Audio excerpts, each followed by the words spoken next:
All right, I'm now live. All right, everybody, welcome. Thank you so much for tuning in on somewhat short notice. I've got an awesome guest here with us tonight, Alexander Palacio, aka Conan Esquire. Oh, one second, got a little bit of echo. I'm listening to myself broadcast. Gosh, I really need to keep my vanity in check. Okay, let's see who's all in the chat here before I bring our guest in. I see Gilbert, Conan's biggest fan. Excellent. Everett, welcome, welcome. Janelle, good to see you too. Colin Brefka, excellent musician. Always a pleasure to see you in the chat here. Asier Gomez, yeah, good to see you too. We love having our Brazilians in the chat, always making sure that we know that there are Brazilians in the chat. And Robin Turner says, I need to get Alexander's books. Yes, you do, Robin. And you can get them in the links that I've got posted on the video information here. Anyways, without further ado, I'm going to go ahead and bring in our guest here. One second while I unmute him. All right, Conan, how are you doing tonight? I'm doing very well, my friend. Thank you so much for having me on. I really appreciate the exposure. Happy to get into it tonight. Yeah, it's good to have you here. Let me one second. Let me just make sure this. Okay, cool. I just thought my chat was lagging for a second. So, anyways, I brought you on because I've read your books, the Ashes of the Urn series, starting with the Turquoise Serpent and then Flowers of the Moon. And I freaking loved them. So I want to. Oh, hey, we got Dave Martell in the chat. What's up, Dave? Good to see Hey, you, man. how's We've it going, got Dave? the big daddy of pulpmancy with us tonight. Very high powered guest tonight. Um. Anyways, I went into this more or less blind. I kind of knew that there was a little bit of I knew that you had some interest in sword and sorcery and stuff like that. Obviously, Robert E. Howard, which we all know and love. Um, but what I really liked about this was how you took something like this kind of Mesoamerican sort of fantasy pre-Columbian world. Instead of calling it sword and sorcery, I would call it magic and mahuatl. But yeah, I love it. What inspired you to start to embark on an epic like this? What inspired me? I mean, And there's feel so free many to factors. forgot to say, like, feel free to like introduce yourself and who you are and how you got into writing too. Yeah, definitely. I'm Alexander Palacio. I go by Conan-esque on Twitter, which is pretty much the only place that I really post. I'd like to expand at some point in the future. But for now, it's just Twitter. I'm busy. I got little babies. I got the day job. I'm, as the esque should probably clue you in, I am a lawyer by day, and that takes up a lot of my time.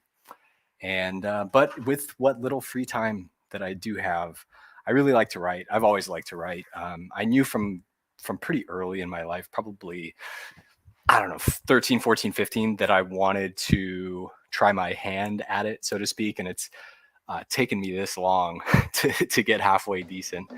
As far as writing sword and sorcery or magic and mahuito, as you so aptly name it, I don't, that's a harder question to answer. I mean, I've always loved fantasy, and I like fantasy and science fiction. I like fantasy more than science fiction specifically, Yeah. and I like sword and sorcery the most out of fantasy. Just because, increasingly in my old age, in my dotage, I just don't have that much time to read. And Mm. so, the value of a 200-page book that you can finish in a weekend that just kind of rips through, it just continues to increase for me. And, having been forced into reading these rather than reading, a series of 10, 800-page tomes, really showed me the value, like the quality of the writing. I was like, finding that I just couldn't finish these big modern epic fantasy projects that are coming out and have been very popular recently. I couldn't keep up. And so I started going to like the half price bookstore or the Bookman's or whatever it is, and picking up $2 books off the old pulp shelf and reading them and just feeling like, whoa, where's this been all my life? You know what I mean?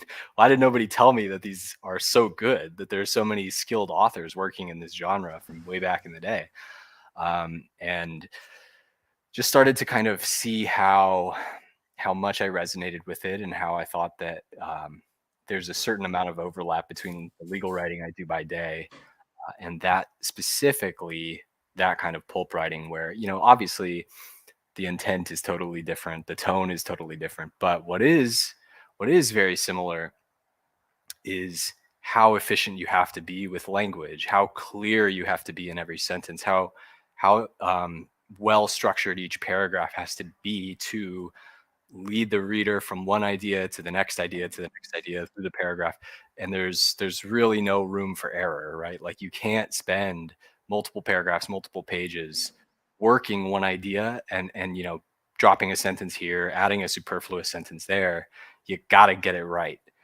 And that's true of both legal writing and I think true of pulp or sword and sorcery specifically. So that's really kind of, and then as far as the specific Mesoamerican setting here, that really comes from my personal interest in that. And that personal interest, I think, comes from just living in the Southwest all my life and being from Arizona, and being of Hispanic descent myself. And I have to be careful when I say Hispanic descent, because people think one thing and it's not that. Like, Yeah. I promise you, I Well, promise you, I look. I am actually 6% Iberian myself, so I am a fellow Latinx body. So you're in good company. You get it. You get it. Yeah, I think I'm a little bit more Iberian than that. But not much less pale. So Yeah, I'm yeah, also that's from the that's my back. Southwest as well, so I think I share a little bit of that interest as well. So you get it. I'm like Telemundo Hispanic. Oh, I got I get you. Yeah, I grew up with that on in the background at times. But no, interesting. Sorry, I've got like a bunch of fruit flies invading me right now. They're trying to get after my Serbian peach brandy. Ooh, You'll see how guard they that with your attack life. me. Yeah. But no, it's actually interesting how you talk about how your job in the legal profession, the practice of lawmanship, kind of informs what you do with fiction. I'm always interested to meet other creative people, other artists, writers, and musicians who have backgrounds not necessarily just in their creative field. Like one of the big problems I've always felt is out there is that with like Hollywood, it seems more and more like it's dominated by people who, unlike John Milius or I don't know, Coppola, or some of the old like Hollywood guys who they grew up in like Central California or in the middle of nowhere or something like that. They had to break into the industry. Hmm. Um, Everything is kind of publishing as well. It's like it's dominated by people who they had the luxury of always like starting off creative, and that's all they ever had to know. They never had to get in a fist fight for their love of comic books or video games or something like that. And I feel that when people like yourself come from a what we would think of as a non-creative profession, uh, like law or something, then that gives a very special flavor to the fantasy stuff that you make. Have you noticed anything like that yourself, and any of the authors that have or storytellers that have influenced you? Yeah, definitely. I mean, if I put my critic hat on and I fancy myself a better critic than author, um, I see this not just in film, but also in fantasy, fantasy and science fiction. Let's call it genre fiction. Um, and I see these authors who have always been on like the for lack of a better term, professional author track, and what they're reading is all derivative, right? And the broser revolution, the Dungeons and Dragons broser guys point this out, that Dungeons and Dragons is now run by people who only ever played like filtered through uh, like derivations of the original Gygax Dungeons and Dragons. And I see that, and I see that with especially a lot of like, let's say, the shibboleths imagery, the plot beats, the subject matter of a lot of fantasy that comes out. It's so limited in scope because it's not drawing from the wealth of actual human experience as much as it is drawing from uh, the books that they've read, right? The other fantasy books that they've read. And so it's really pretty rare that you see somebody go into other areas of life and filter that into what they're writing about in the genre fiction space. And when they do, unfortunately, I can't say that they don't ever, but often when they do, they try to blow it up and make it the whole focus of their story. And I hate, you know what? I don't hate to dog on him. I love to dog on him. I love to dog on Patrick Rothfuss, right? I can't stand his books. I can't stand him personally. I don't think And I'm familiar with him. What's he known for? he wrote The Name of the Wind, Oh, okay.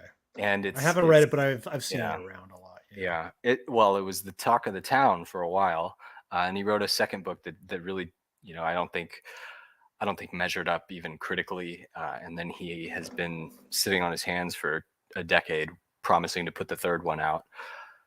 But all that aside, he blows up his sole area of expertise, which is being in the university system, and he blows it up into the whole focus of these books in just a way that's so overbearing and so domineering. When you contrast it with one of my great pulp heroes, Jack Vance, Who who you got me into, by the way. I'm glad I did. I have no Yeah. regrets. um, Some of the yeah, but craziest stuff I've ever read. and he's not afraid to um, pull ideas from everywhere, right? And not afraid to slot them in when they're relevant and let them go when they've served their purpose, because he doesn't run out of ideas. He's got a billion ideas. Jack Vance writes a book 160, 200 pages long, and it has more plot hooks in it than the entire series of 10,000 pages that's coming out today. And he just it's like pearls before swine. He's just throwing them out. um but he can, right? It's like abundance mindset for him. He's Yeah. got no end of experience. He's a merchant marine. He has all these professions that he followed before he started finding success as an author. So he has all that to draw on and recombine and alchemize into his work, and he does it so beautifully. And so when it comes to me trying to do that with the legal profession and with other things that I've been and other places I've been and other things I've done in my life, yeah, I do try to, and I look for those opportunities. And if you've read The Turquoise Serpent, there's like a courtroom chapter in it, basically, where they go Yeah, before I was thinking about that just right as I was asking that question. I didn't think, like, when I was reading the book, I wasn't thinking to myself, "Oh, this is the author waving around their lawyer credentials or whatever." well, good, because It flowed seamlessly into the story, but it perfect. lended a very, like, oh, I can very vividly believe this. Like, this doesn't read like it was written by somebody who just watched Law and Order or something like that. Right. And it's not a one-to-one transposition of what actually happens in a courtroom into the fantasy story. And neither is it a one-to-one transposition of actual source material law. Like, it's not an Aztec, it's not an Aztec thing, it's not a Mayan thing. It's just Yeah. some stuff I made up.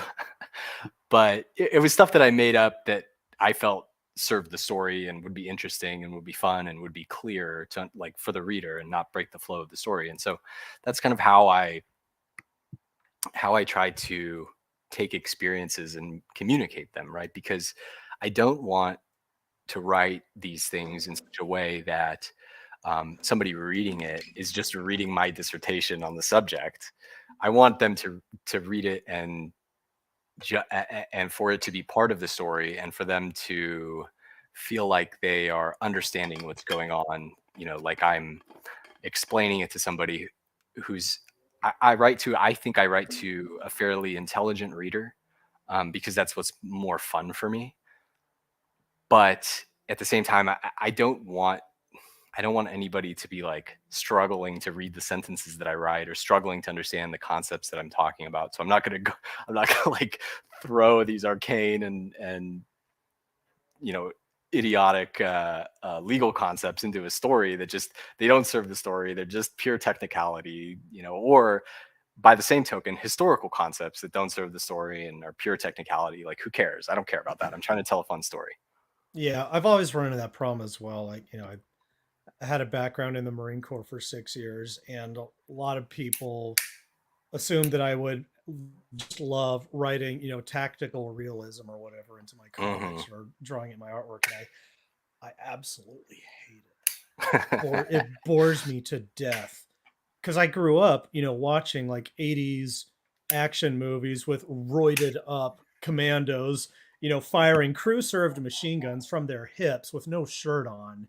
And to Right. me, that is so much more narratively compelling. I don't care how unrealistic it is, it's believable because there's a certain vital truth to it that I appreciate.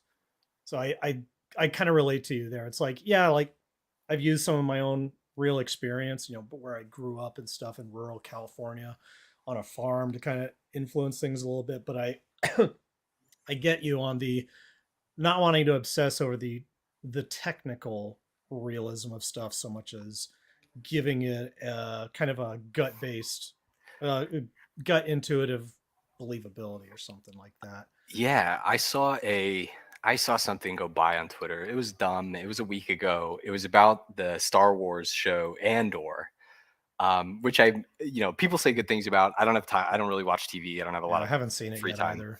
But they had posted a screenshot of the show.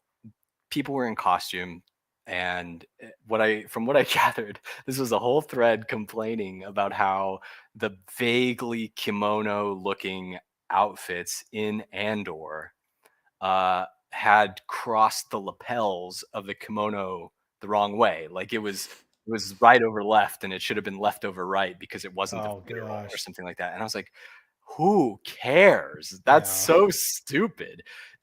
I mean, why would you even want your fictional Star Wars story to slavishly adhere to Japanese cultural norms that may or may not be true? I Yeah. don't care. Like if somebody I haven't gotten this criticism, and I don't expect to because I don't think that people that annoying read my books yet anyway. But if somebody came and was like really mad at me that I had, gotten some esoteric piece of Aztec lore wrong, I'd be like, yeah, like I would, first of all, I'd probably know. I probably made that decision consciously because I'm like, I just didn't want to do that. Like, that's not cool to me. I'm going with Yeah. what's cool, what works for the story. Exactly. Yeah. Also, we've also got Anarchist Studios in the chat here, who's an old friend, also pulp writer as well. All right. If it's who I think it is, they've got a book called Savage Frontiers, a really cool zine, which I might have to get him on the channel sometime. Sam Carnes is his name, I think. Also, I have noticed a couple of questions in the chat, just so everybody knows.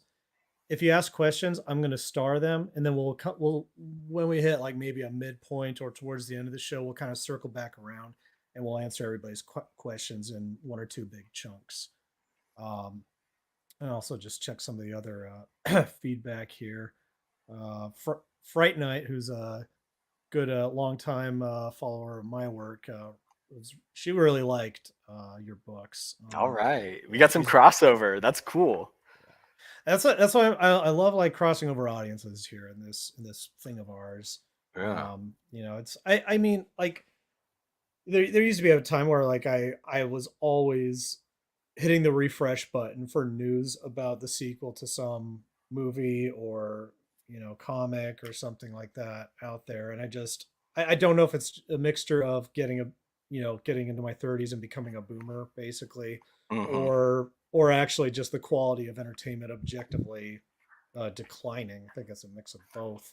I find these days I only really get excited about stuff made by people who maybe I don't really know them, but there's a sense of I don't know, a sense of scarcity, I guess, with buying your books or something like that. It's like I know you're just one guy out there uh, telling your stories versus Star Wars, which I loved it as a kid, and I still do love the original Star Wars films. And I admit, and gosh, I will probably get stoned for this, but I actually kind of liked Solo. But other than that, I, I I cannot I can't find it in me at all to get excited about it anymore because there's just such an oversaturation of everything. And so when I encountered, the Ashes of the Urn series that you wrote, like I don't know, there was just a genuine sense of this is somebody who's combining their own their unique experience with, a type of fantasy that, yeah, sure, I know that there are people out there who've done kind of Mesoamerican fantasy or uh fiction before, but they've Yeah. never done it from your set of experiences. And I don't know, just knowing that there's a real human being behind it, not just some committee or editorial board or focus group, like lends so much more importance to it, to me. I don't know if you can relate to that with any of the stuff you read out there. Oh, certainly. The only thing, the only the only publication I can think of in the last like 3 or 4 months that I've been really excited for is the second volume of the Mongoose and Meerkat series that Hmm. Kirsova magazine is publishing. I'll have to write that down. Yeah, I read the first volume. I think it was early this year, and I was blown away. I could not believe how good it was, and it was thrilling to see because I mean, frankly, it's an independent publishing scene. You expect you at least me personally, I can't speak to other people's experience on this. I think this is one of those actual subjective areas, but I like it because much of what you said holds true for me. I like watching somebody try to do it, right? I like someone watching somebody try to pull it off. Like they come up with an idea, they're juggling all these balls in the air, they're trying to pull off a vision. I love that. It's thrilling. Even if they fail, I still like it because I'm like, it's like watching somebody lose a fight. I'm like, Yeah. it's thrilling regardless. Um, and so then to see somebody win, you're like jumping up out of your seat excited. And that was what it was. That was the I've had two of those actually. The first one that really blew me away was the Kursova one that I'm talking about, Mongoose and Meerkat Volume 1. And the first, it's like a collection of sword and sorcery short stories set in a just secondary fantastic world. And the first story was like, I was like, okay, it's pretty good. It's pretty solid. Where's he going with this? And then the subsequent stories, they were so tight. They were so clever. They were so, pleasantly written. Everything was set up really agile ways. Everything was paid off really sensibly. All the imagery was really cool. A lot of the ideas were really, really creative. Liked both the main characters. Just could not get enough of it by the end. And I was actually looking forward to Volume 2 coming out, which is so rare for me. And then another one that I read recently was Shagduke Hmm. by J.B. Jackson, which is published by another indie group. It's an indie publishing house called Pylum Press, but it's just a couple guys working together. And Shagduke is tremendous. Shagduke is this like esoteric occult mystery set in 1970s Texas, and you follow this librarian. He's like an academic librarian at a university, and you follow him through the antiquities department acquisition mystery. And it's so good, it's so fun. It's an epistolary novel told in the form of journal entries, and it feels so natural, it feels so real, it's so rooted in the time and place, that it lends it this tremendous aura of believability in both the character and the setting, that it contrasts so well with this one strand of weird mystery that's going on. And I just couldn't get enough of it. I'm so excited for the follow-ups to come out. And then honestly, the other one, Dave Martell's Biz Archives is a Yeah. ton of fun too. I'm really Gotta excited shout him about out. that. Yeah, I haven't had a chance to read him yet, but I've been watching his streams. I mean, the the dude's infectious. Like Yes, he is. I haven't read his stuff yet, and I already know I'm gonna love it because he is so fanatically in love with what he's doing that I have no choice but to love it.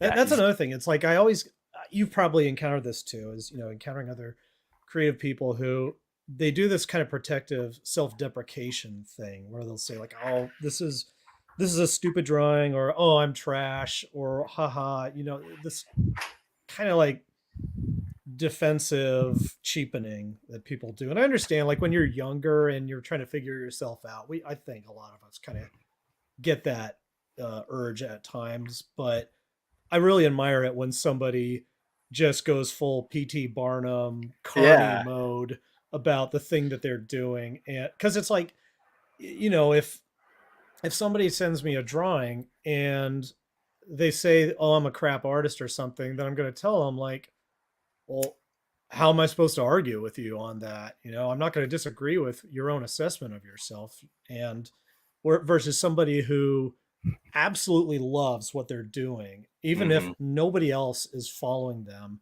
I'm going to want to stick around and see how the story ends. Like you said, it's kind of like watching a fight. It's not only do I want to experience the book or the film or the music or the artwork that they're creating, I want to see if they can pull it off. Like a good example is my friend Doug TenNapel, who's he's the guy who made Earthworm Jim. He's like one of the most deplatformed, canceled people I know. Oh So every wow. time he releases something, I'm always wondering, like, man, is this going to be the time? Is this going to be the time when he gets nuked off the internet or something? Yeah, But every time he does the whole, he descends to the underworld and then he comes back up victorious. that's the He thing, man. manages to You just, support a yeah, manages to support a family of four off of it. yeah, you got to be so committed, so in love with it, so passionate, and also so good at it that you Yeah. just, no, people can't walk away from that deal. Like if I put that book in front of you and say $8 for the book, I want that book to be like you can't say no to the $8 for that book. That's my goal. Yeah, I definitely agree with that. Like that is another thing. Like we do have to, even though like I know we're talking about how much we love buying stuff made from people who are kind of like, maybe like 1 or 2 degrees of separation away from us or just a DM away from getting to know. There does have to be quality because like I remember what it was like, uh, Mhm. when I was kind of growing up, sort of Protestant, evangelical, and there was always this problem with contemporary Christian music that was just sort of like trying to be an alternative to whatever was in the secular mainstream, MTV top 40 or whatever, and it always sucked. But they were people just thought that because the I don't know, the person behind it or the message behind it is more agreeable than the secular alternative, then you just have to settle for that, which I think is complete BS. Like, art has to be great. Like you have a responsibility to, treat it like you are giving a gift to your audience. And I think that's something that you've definitely excelled with your books, which by the way, everybody in the chat, you better all go buy them right now. Find them on Amazon. If you don't find the books, I'm going to find you in a dark alley. Yeah, that quality issue is something I think about a lot, and it's something that I'm personally really passionate about because I know that there's a tremendous amount of creative interest and creative talent in this sphere that we're talking about here, and I also know that how hard it is to become really excellent at something, really Mm-hmm. world class, right? To the extent that you can sell a meaningful amount of books, a meaningful amount of comics, a meaningful amount of CDs, whatever it is, it's hard. And it almost does not happen at all without some kind of pipeline or mentorship or community or circle of people. Like think about Tolkien and Lewis and the Inklings. Yeah. Think about Virginia Woolf and the Bloomsbury set. Whoever you want to think about, there's a cluster of artists around who are um, helping each other, right? For lack of a better term, learn how to be really good at it. Learn how to. Of course, there's some lone wolves, whatever. I think that's the exception that proves the rule in a sense, Mm-hmm. because not only are you looking at fellow travelers, you're also looking at agents, you're also looking at publishing houses, editors, beta readers, like the whole ecosystem is what it takes to take a product from idea to something that sells really well and is really celebrated, at least, in 2022. Yeah. And so to simulate that on our side of things, where we're just we're just freewheeling it, like we don't have that, there's some freelance editors, there's some guys who are good at that kind of thing. Yeah, that's right. Lever, Lovecraft, Howard and Lovecraft, of course, were famous correspondents. Um, yeah, but to simulate that, it takes so much thought and so much kind of coordination happening behind the scenes, and almost all of that is voluntary, right? Like when I'm reading somebody's work and I'm giving them a critique of it, that takes me hours. That takes me, maybe 10 hours even to read a story, think about it, take some notes, think about how it could be improved with an eye toward polishing it, making it a real viable product. 10 hours for me, dude, that's a lot of time. That's time I could be billing as an attorney, which I bill at, like, you don't want to know how much. Hmm. That's time I could be spending with my kids. That's time I could be like working to keep my wife off my ass. No, I'm kidding. If she hears this, babe, it's all love, right? I love every minute of it.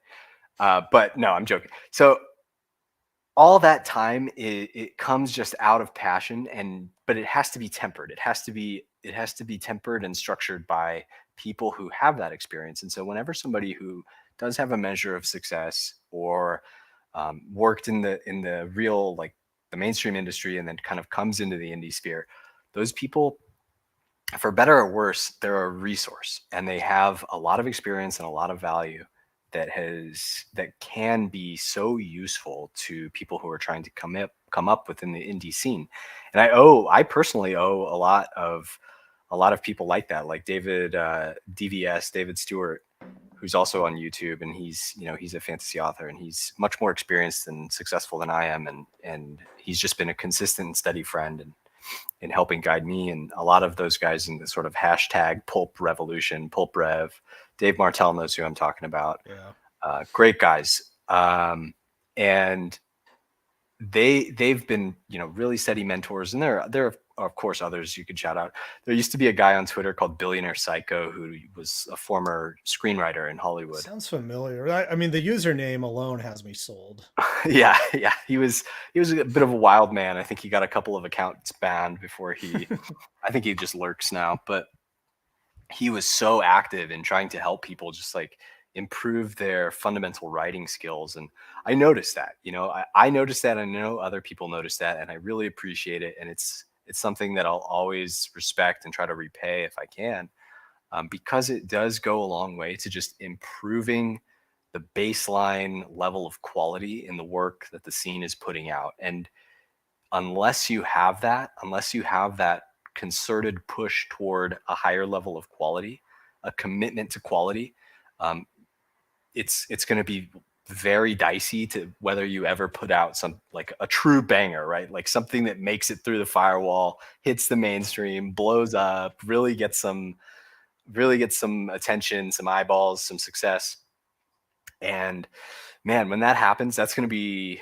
I mean, tell me if you think it's already happened from somebody in our scene. I don't know of anything that's Mm. really blown up, but I'd love to see it happen, and I truly believe that it will.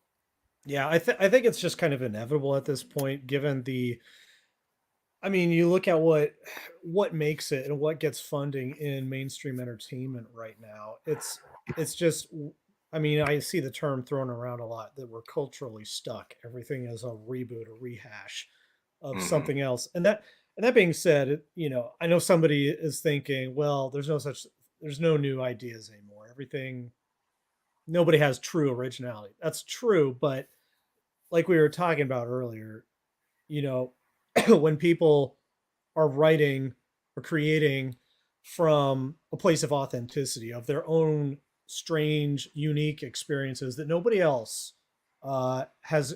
It's like, yeah, a lot of people experience bullying. A lot of people have experienced growing up on a farm. A lot of people maybe experience the legal profession or the military or being in a motorcycle club or whatever, but nobody has experienced them in the combination that that individual person or creator has. And so I think that in our sphere, this this indie thing or whatever, just because that we don't have any there's no editor or focus group saying what we can or can't create. We Hmm. kind of just have to sink or swim on our own, and most of us are going to sink. That's just how it is. Like most people, I mean, I think a lot of us will probably, get by enough to, make some cozy cash or whatever. I think the internet has made that a lot easier than it ever has, but there is so much out there now to compete with attention wise that, it's going to take lightning in a bottle Yeah. to hit that level of success and notoriety that you're talking about. But I do agree. I think that it's absolutely inevitable. It's just a question of the right time, the right place, and the right eyes being in that direction. Kind of like, I don't know. It might not happen in that creator's lifetime. You look at Herman Right. Right. Melville. Right. He wrote Moby Dick and died penniless and anonymous, and then and then it didn't become the great American novel until after he died.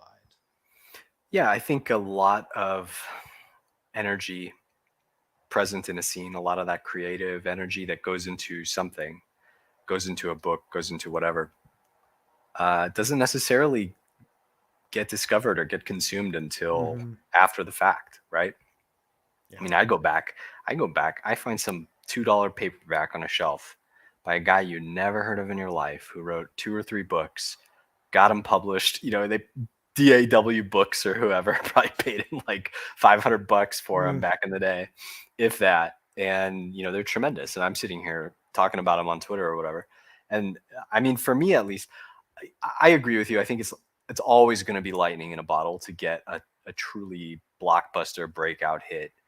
Um, but if the audience is big enough in the scene and there are many people contributing to that at a high level of quality, I think there's definitely going to be enough, as you say, to keep those people writing and for them to mhm. generate some really, really quality work that stands the test of time and makes a mark. And I don't know if all you want is the cash, it's a bad business to be in.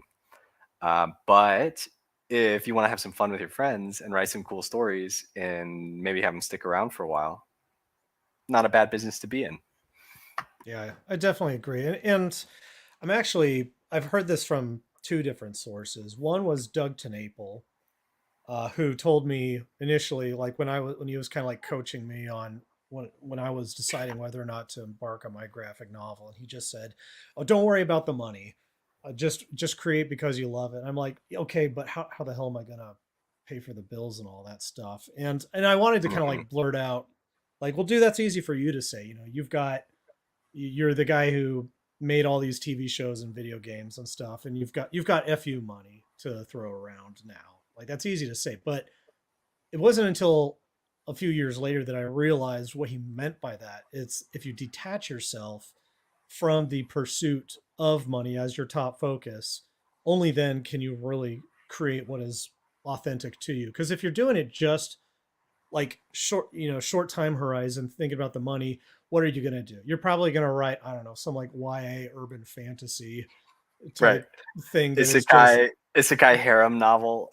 yeah. Or if you're an artist, you're just gonna do whatever the most basic thing is on Instagram, like, oh, you know, pretty girl with space helmet and a vacant expression, or or I don't know, or porn or whatever, or just whatever brings in a quick dollar. But if you marry yourself to that, you're going to be miserable years Yes. down the line when you realize, oh crap, I've amassed an audience that follows me for stuff that really wasn't what I deeply wanted to do, but what would sell in the moment. Right. And the other person who I just got that kind of uh, solidified from is Robert Greene, the guy who wrote Mastery. Oh yeah, I yeah. think he also did the, I don't know what the number is. It's like 28 Laws of Power or 48 Laws of I, Power or yeah, something I like think that. Which 48 laws. yeah, which I when I saw those at the time, I'm like, this looks like a bunch of kind of manosphere the kick your friends to the curb advice, but mastery, uh, so far, I'm reading it right now at the recommendation of Paul Wagner, and it's like making a lot of lights go on in my head as far Yeah, as like it's this weird kind of, I don't know if the word is like Zen or something like that, or it's almost like a biblical mentality where if you just chase after wealth, it will be taken from you. Or if you'll get it, but you will be so unsatisfied. Whereas if you just kind of let go and trust the hand of God with things and just do the best thing that you can do, whenever that treasure comes, it will actually mean something to you. definitely. And you know what's funny that you say that, because I had that book, The 48 Laws of Power or whatever it is, for so long, and I don't think I Hmm. ever read it. I don't know even how I got it in the first place. But and I had the same attitude that you did, which is like, it was like manosphere before the manosphere. Yeah. Like when the manosphere came into being, they were all talking about 48 laws of power. Yeah. It was more like Jack Canfield or one of those like business mindset gurus, like Robinson, what's his name? Tony Shrigma Robinson. grind set. Yeah. So, which I just like all lump into like, this is advice for doofuses. But um honestly, I'm kind of coming like full circle on that stuff. I'm like, I keep bumping into really, really successful people who are like, oh yeah, Tony Robbins changed my life or whatever. And I'm wondering, like, are they just operating on a different mental software than I am? Mm. Because, this is like communicating some idea to them that I just, because of the way that I think, it just does not resonate with me at all.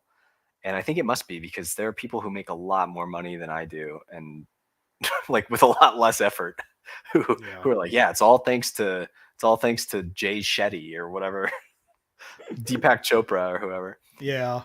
And to be fair, it's like, I have benefited a little bit from following folks like that. Like, it was around like 2015 or so. Like, I actually did benefit quite a lot from Jordan Peterson's earlier stuff when he's just talking about esoteric Pinocchioism and stuff like that. And at the time I was, kind of like in the big like psychedelics and all that stuff. And yeah, and it's like training wheels, Carl Jung and all that. But it was kind of like reading some of that stuff and then realizing like, okay, obviously he's getting his info from deeper, richer sources. So I'm gonna go start looking into those, Yeah, like Mircea Eliade, the Myth of the Eternal Return, he's great. and the Sacred and Profane, which uh I've got it. I started reading it, but then I was just like, this is fascinating, but I need some fiction real bad.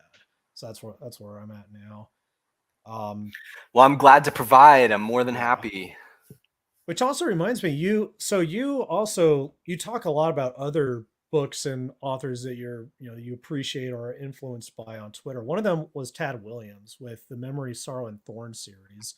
Yes. Um, I started reading that back in like 2011 or something, and then I hit some turbulence in life and kind of lost track of it. Didn't finish the second book. I'm Hmm. rereading it again, and I'm absolutely loving it. And it's like, I think you were the one who talked about how George R. R. Martin was kind of like a, maybe, I don't know if a ripoff is the exact word, but definitely feels like a thinner version of the Memory, Sorrow, and Form series, which I think is a lot richer. Like, what did you get out of it? Yeah, I included it in this um this this very like inflammatory thread that I made on Game of Which I Thrones. love. That was a great thread. That one got me a lot of enemies. I had like people on YouTube just ripping my thread off Twitter and ranting about me for an hour, which was hysterical to me. But yeah, so I included Tad Williams because I think there are some really, really teachable parallels between the two.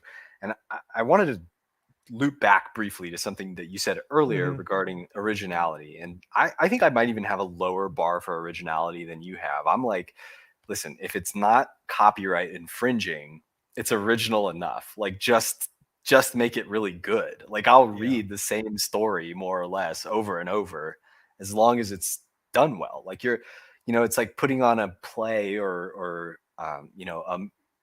playing a concert or something. Like yeah, I've heard the song before. I just like to hear it played. Like I like to read the story. And so that copyright infringement bar is maybe at issue in Game of Thrones versus uh, Memory Sorrow Thorn, because whoo boy does he pull a lot Yeah. from Memory Sorrow Thorn. And I mean there's like obviously there's like the kind of surface level specific stuff, like he has the princess who goes around on adventures dressed as a boy named Arya, and Tad Williams has the princess who goes around dressed in a boy as adventures named Maria.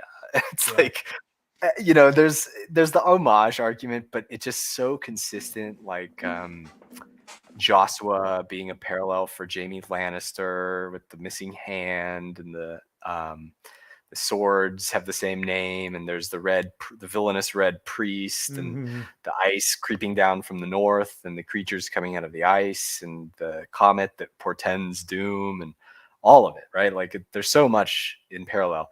Those are just the surface images, right? Those are the, I don't even know what you call them, like the Yeah. signifiers. But really, at the heart of the similarity is this idea of taking the form, the essence of the Tolkienian epic fantasy, and psychologizing it a little bit more. Like in people forget that Lord of the Rings, the movie, has Aragorn as this character who, is like, oh, should I claim the throne? I don't know if I'm strong enough to do it. And this is like a psychologized figure version of Aragorn, where Aragorn in the book did not have that question. He was like, yes, I will claim the throne. I am good enough to do it from the beginning. And there's the question just doesn't enter into the character as Tolkien writes it, because it's not an overly psychologized character in that way. In that sense, Frodo and Sam are maybe really the only two psychologized characters in that story. Mm. Um, and I think Tad Williams is taking Lord of the Rings, the epic fantasy, and psychologizing a little bit more to show you, like, what how do we make these values, take these values and sort of modulate them into something that's more akin to our personal experience of reality, right? It's not quite as mythic as Lord of the Rings. It's not quite as heroic as Lord of the Rings in the literary sense.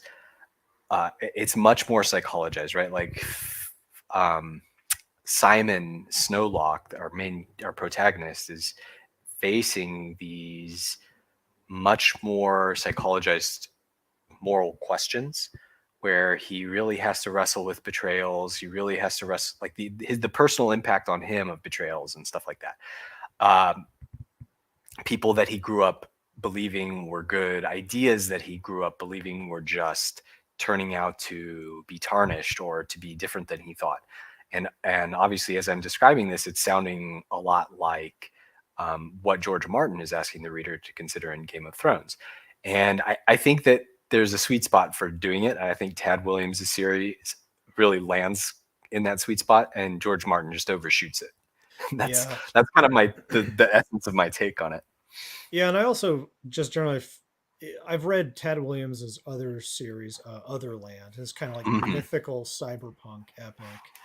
And the thing I've always noticed is that his characters are always extremely like they're extremely likable. Like the protagonists, you really you actually care about them, and the villains, like, you love to hate them.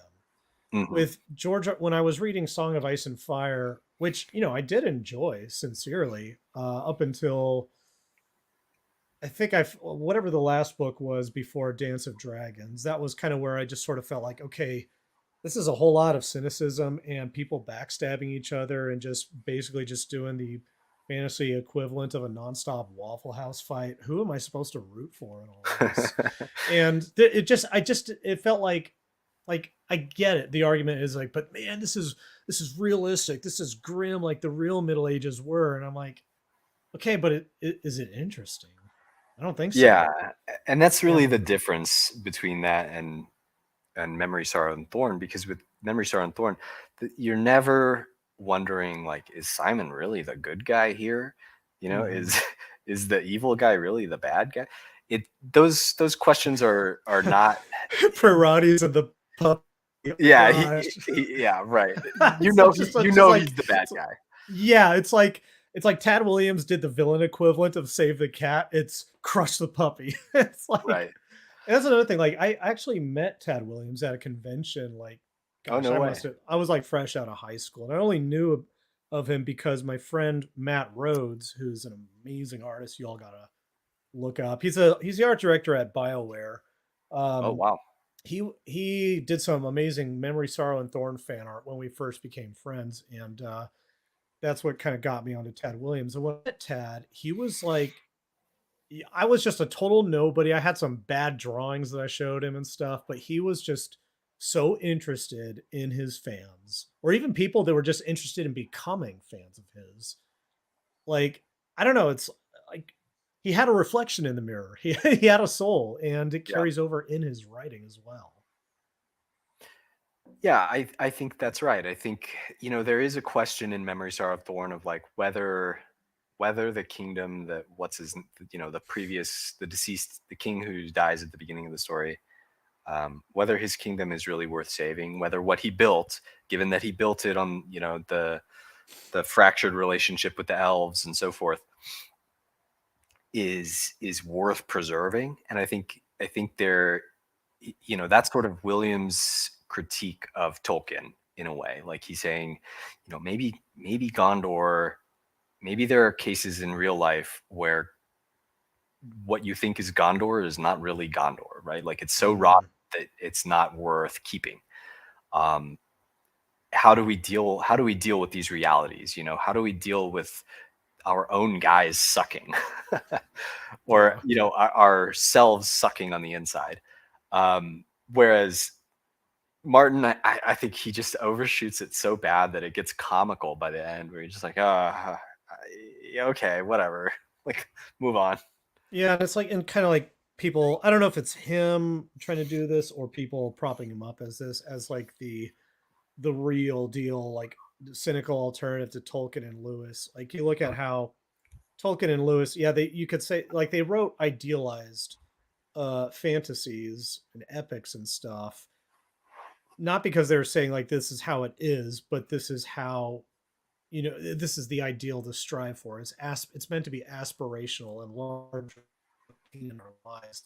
And when you understand that they were writing from the perspective of guys who survived the Battle of the Somme in World War One, like you would want to hope that there could be beauty and I don't know greater than larger than life greatness like that out in the world versus R. Martin who was a draft dodger in during Vietnam and stuff. And I can't help but to wonder if he has some sort of resentment complex or something Maybe he towards them does. for that. Yeah. Maybe I he don't does. know. I don't know. I don't know either personally. I don't really follow him personally as a guy that much. Yeah. But my sense of it is, I mean, maybe that's part of it. My sense of it is that it's like even more pathetic in a way. Like he Oh, just he just did it as a gimmick, and he's yeah. just stuck with the gimmick. You know what I And he's mean? just Like written himself into a he's corner. just written himself into a corner, and unfortunately, I mean, fortunately in that he's rich, but unfortunately, for his writing, it's just like you can't get out of it, and it happened to blow up. Like it happened to be the lightning in the bottle, and you got even double rich with the TV show, and like Jeez, yeah. now you're stuck being like the nihilism guy. I think, you know what? Honestly, I bet if you got George Martin in a bar and got a few beers down him, he'd be like, "Yeah, man, I'd love for Jon Snow to save the day, but I Mm. just can't. That like, I didn't write it that way, you know." We gotta save him. I don't know. We gotta save him. I know. So I'm gonna take a look at some of the questions here. I got one for you before I start reading the chat All questions. right, Which, by the way, let's folks, go. if you've got any questions you want to ask, you haven't already, go ahead and leave them in the chat and I'll read them. Let's go, people. Um, Any questions? okay, I'm ready. Lightning round. first question for you. Writer's block. Is it real? It depends on what you mean by real. Mm, Yes, writer's block is real. Like the effect is real. People get just stuck somewhere in writing. But a lot of that, I think, is bad technique because in my opinion, this goes back to like a big theory bone that I have to pick with so much of the writing advice that was given to me when I was coming up and learning how to write. There's this big debate in the writing community between so-called pantsers and so-called plotters. And it's mm, like, do you discovery write? Do you just write, you just sit down and start typing and see where it goes? Or do you outline everything out beforehand and whatever, and then go from there? And there's like blood drawn over this, right? Like people get really intense about it. And a lot of the intensity is guys who like to plot their stories being looking down their nose at the discovery writers and being like, you guys aren't serious, like get real. And the discovery writers, defensively taking up their positions and being like, we're the true artists, we just have to get into the characters. And I just see it all as a bunch of bunk. Like, you should absolutely have an outline for your story, like especially if you're going to something that's novel length or multi-novel length. Absolutely, come on. Yes, you yeah. need to know where it's going. Yes, you need to know when your characters are coming in and out of the screen. Yes, you need to know like what your plot beats, how your scenes are going to turn, what your rising action is over the course of an arc, whatever. You absolutely, but that doesn't none of that detracts from the ability to, let's say, discovery write your story. Like you're not stuck with your outline. You know what I mean? Like, it's your outline. You can change it if you have a better idea. It's just that you will get stuck, or you will find yourself deleting, like, it could be. I know people who have just had to rewrite their whole book. Like, they Oh get through a yeah. hundred That thousand. yeah. Devastating. I'd quit. I'd It's quit if I had. brutal. It's Yeah. brutal. And that's so, I feel bad for everybody on earth who's ever had to do that because they were not taught right. Like, nobody came along and said, hey, here's how you can actually do this. Here's how you can make this happen. Um, and I think a lot of that comes down to, like, I don't want anybody to be bound to any particular structural theory. Like, everybody knows it, like Joseph Campbell and the hero's journey or whatever. Everybody knows Save the Cat, like you mentioned earlier. And these things are fine and good. I don't want anybody to be like stuck to any particular one, but there is value in studying some of these theoretical approaches and at least understanding the very basic vocabulary of what a novel is on a like narrative theoretical basis, Hmm. and being able to then kind of look at your own novel or look at your own idea and say, all right, well, these two characters, this character has nothing to do. Like, I'm sitting here working my butt off to try to think of something for this character to do. Can I just cut him? Can I just combine whatever he was there for into some other character? Or you say, I keep, this whole thing feels a little bit thin. Do I just need to add another character here? All of that should be done, in my opinion, before you start, like, before you invest the time into writing a bunch of words. Like, don't get 50,000 words into a novel and then be like, oh my God, I need a whole new character. I need a whole new subplot. That's when you hit writer's block. You know what I mean? It's not because you can't think of like the next idea. It's because you realize subconsciously or consciously that there is a big problem in the structure of your story that is keeping you from moving forward. I think that's the responsible for a lot of writer's block. I think a writer's block is basically a corner that you've written yourself into, and you're struggling to think, how can I write myself out of this corner? Well, the answer Hmm. is, you can't write yourself out of that corner. You have to go back further. You know what I mean? You have to go back to where you made the initial error or the initial omission, and correct the error at that point.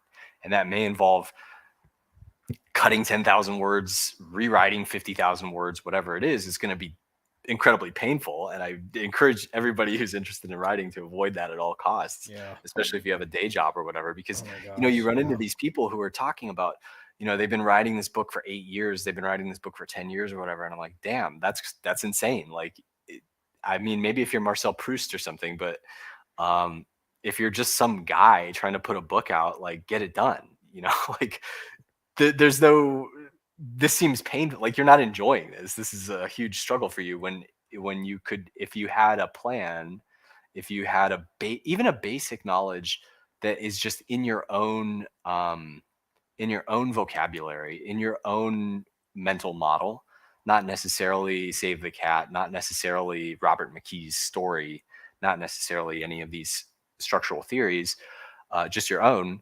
If you had that basic model, you could write a book a year. You could iterate these things out and get better much faster by avoiding these, like, terrible stints of writer's block, or having to cut or rewrite tons of your story. That it just costs you so much improvement, right? Like, you don't even necessarily notice it, but while you're sitting there for months noodling over, like, some corner that you've gotten stuck into, like, you're not writing, you're not getting better, and you're not you're not getting any closer to a finished project. So that's my perspective. I recognize that there are people who write for other reasons, or people who may have their own, get their own rewards from it. More power to you. But if you don't want to be stuck, consider looking at some structural theories, and and kind of pre-working some of that out. Like, I'll go through scene by scene. I'll have a paragraph outline where I know what every scene is going to have in terms of its basic structure. I know what the conflict is going into that scene. I know where the scene is going to turn. I know, like, what problem the characters are going to be facing in that scene, what they're going to do in the face of that problem, and how that's going to kind of pitch them in a new trajectory. Or I know what they'll discover and how that's going to pitch them in a new trajectory going into the next scene. I know where it's set within the story. I know when it's set, like time of day, um, who's on screen, who's off screen, and what the off screen characters are doing, what the stakes are, what the, like, emotional vibe of this, like, is my scene gonna have a reveal that has this tragic or suspenseful emotional impact coming out of the scene. And then I can go look at my outline and I can reference that, and I say, okay, this scene needs to be really tragic, and I know that. And so I can just write the scene that way the first time, and it cuts down on so much of my problem. It cuts when it comes to editing the book. Like, it's already pitched at the emotional valence that it needs to be at. It has all the basic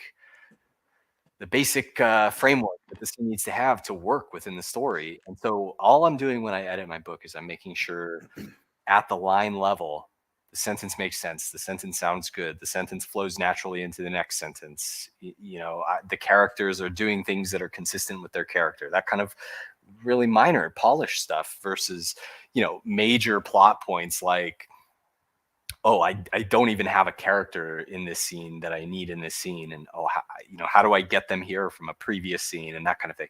When you start doing that, that's tough, man. It's tough to make, like, major edits like that. And frankly, I know this from experience, because um I have 3 novels that I wrote back in, like, 2016 to 2018 that are just sitting on a hard drive right now, Yeah. because I did not have this, learning from that. Like, I just wrote them, right? I more or less just wrote them and did not have a serious outline, did not put that work in on the front end, and they're so bad. Like, they just need so much editing to be even workable as novels, that I'm like, I don't know if I'll ever publish them, because I don't know when I'll have that kind of time to, like, sit down and more or less just rewrite those things. Um, so yeah, I think in that sense, writer's block is certainly real. It's just, is it out of your control? I don't know. I think some people need to take some responsibility for it. Yeah. But yeah, I think sometimes it's out of your control. You get busy. You're not thinking about it. Like, so much of writing is, in fact, just having your attention on it and having your interest in it, and being, like, the discipline is important. Being able to write every day is important, and part of the reason that different discipline is important is because it trains your attention to be on the thing that you're writing. Like, you're thinking about it, you're churning it in your subconscious constantly, and you're juggling all these pieces. And if you let that go, it takes some time to get all those balls back in the air and be really, calculating all the possibilities and figuring out kind of how you want it to run. um, and there's just a barrier of energy that it takes to like rip your attention from whatever it's on and back to whatever you're writing. And I mean, with Flowers of the Moon, it took me a year to get it out, and I could have, it probably took me like 2 or 3 months to write it, of actually writing it, right? And I take like big breaks in between there because I just get, yeah, I cut myself a lot of slack because I did it in a year, and I bought a house in that time. I had another kid in that Jeez, time. I was like doing all nice. this stuff. But it was stuff that pulled my attention off it, right? Like, I just had to say, you know what, dude, for the next couple of weeks, there's just no way that I can think about this book. And so a couple of weeks of not thinking about it, I've forgotten half of what I was thinking about at the time. And Oh, I had that exact same problem. Like when I had a really, really busy season on my day job in, doing farming stuff. And just, having to come back to my graphic novel after that. It's like I'm having to reconnect with the person that wrote the freaking book. mhm. Yeah. So I know exactly what you're talking about there.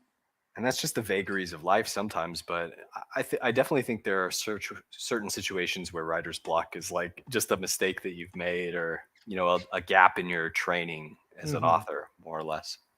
Yeah. Couldn't have said it better myself. Like, I think that's gold advice. Like, one of my favorite writing gurus, I guess you could say, is Brian McDonald, who wrote Invisible Ink.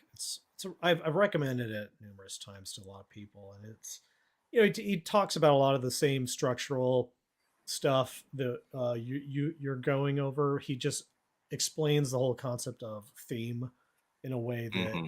made sense to me in a way that it didn't when I was hearing it in like high school English classes and stuff. So that was one guy who helped me out a lot. But it's like you said, it's like you can't just take one particular, writer guru's advice and use that as your only roadmap. It's just to kind of Yeah. get an Yeah. armature to work with. Right. Yeah. Exactly. I'll grab a couple more questions here. So we'll go with Fright Night, who says, I have the beginning and ending for my comic, but it's difficult to come up with the events that lead to the end. Do you have any recommendations? Yeah, I can make some recommendations. I think if you have the beginning and the end, you got to think about how you're going to get to the beginning, or get from the beginning to the end. And I think that, first recommendation is going back to my last answer. It's definitely valuable to spend some time looking at some different theoretical approaches to story. I'll reiterate that. And I posted, I'll retweet it tonight. I posted a thread on Twitter um, that has some recommendations as to like books that I found useful in that regard, that have been helpful to me in helping me understand how, like, the structure of a story in theoretical terms, that kind of shortcut your ability to generate one yourself. But just out of, off the cuff, off the top of my head advice, one thing that I found really important is, that you have to have tension ratcheting up more or less consistently across the course of your story until you hit the climax. And you learn that the pyramid or whatever in school, with the rising action and the denouement and stuff like that. But the a key to that, I think, is understanding kind of like how an act, what some people call an act or some people call an arc, works. And the way that an arc really works is that the end of that arc has some irreversible decision, right? So you need the arc to have its own kind of broader conflict that results in a decision when the choice is made, whatever the choice is, it's not reversible. It pitches you forward. It forces you into kind of this like this new sphere, this new realm of like, what are we going to do now? And for me, one of the most like iconic versions of that is when Boromir tries to take the ring from Frodo Mm. at Amon Hen, and Frodo says, "You know what? I'm getting out of here. I'm going on my own. Like the ring is corrupting my friends. I'm out. I gotta do this by myself." And he takes off, and that's irreversible. You know what I mean? I And mean, it's arguably, heartbreaking when it it's heartbreaking, happens. and so both parties are pitched off into new trajectories. You're kind of in a whole new setting in a way with whole new rules. Like Boromir is dead. So irreversible in that sense. Frodo and Sam are headed off to Mordor to try to destroy the ring on their own. Irreversible in the sense that, you know, at this point, Frodo more or less understands that he can't go back to his friends, and he will probably never go back home. He's accepting that. Sam's going with him, and then Aragorn with Gimli and Legolas is going after Merry and Pippin. They may be dead. They don't know. Um, and so, you know, that there's this splintering point where a decision is made, or a couple decisions are made, and we're pitched into a whole new phase, a whole new arc, right? Like a new arc, or two new arcs really start at that point. And it's because they have to start. There's no option for the book to just continue at the same tension valence as it was before. You know, the stakes have been raised. You know that you can't go back. And so there's this like just burgeoning, developing interest in both the novelty of, oh no, now Aragorn and crew are going to Rohan. Now Frodo and Sam are going to Mordor. Like, we're going into new settings. We can't go back. These are new rules, new settings, new stakes. And that's where a longer form story, and I think comics specifically do this, or have to do this with, or typically do this anyway. I don't want to say have to, but with arcs or runs or whatever, like, you know, you have a multi-issue thing where you're building up some specific setting, some specific problem that is a subset of a greater problem, like let's say your global problem, and when it ends, it needs to end in a way that is just like, damn, we can't go back. You know what I mean? Like this, the whole rules have changed. Like everything that I thought that I knew, or that I did know, is in some ways irrelevant now, because circumstances have changed as a result of my choice, that have, in a way that is irreversible. Like we are pitched forward, like we're running downhill. There's no option to just stop, right? And because if you could just stop, where's the tension? Like the tension can't, you know, it's dead. Yeah. Yeah, I think that absolutely nails it. Like just making sure that there's that forcing your characters forward all the way. Like I'm trying to think of like some kind of mechanical thing that always does it. Oh, it's kind of like you go into a parking deck and there's those spikes that are Yeah. keeping you from backing up. Narratively you have to make it so that the story cannot back up. Otherwise it just totally removes the stakes of everything that happens.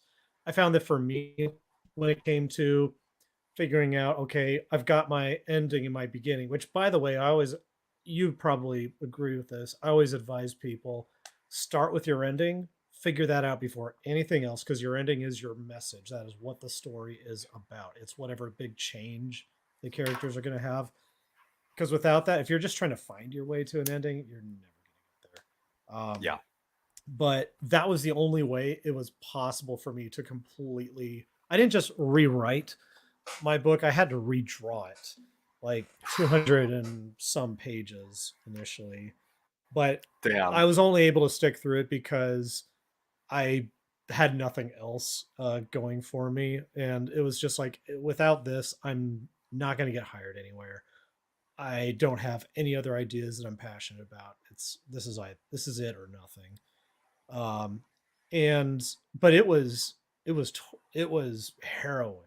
Like I don't want anybody to have to go through that again. So I always tell people like make sure like that you love your outline before you start writing pages or drawing pages or what have you. Because in your outline stage, you can change everything. It's when you start committing to finished pages that changing stuff, it's like, it's like trying to change the architecture of a building as you're laying the bricks down instead Right. of changing it during the blueprint stage. Right. So I've got another question from the Hanged Man. Conan, how would you define pulp as a genre today? Or is it less of a specific genre and more of an approach? I'd love to hear your thoughts on this. That's a tough one.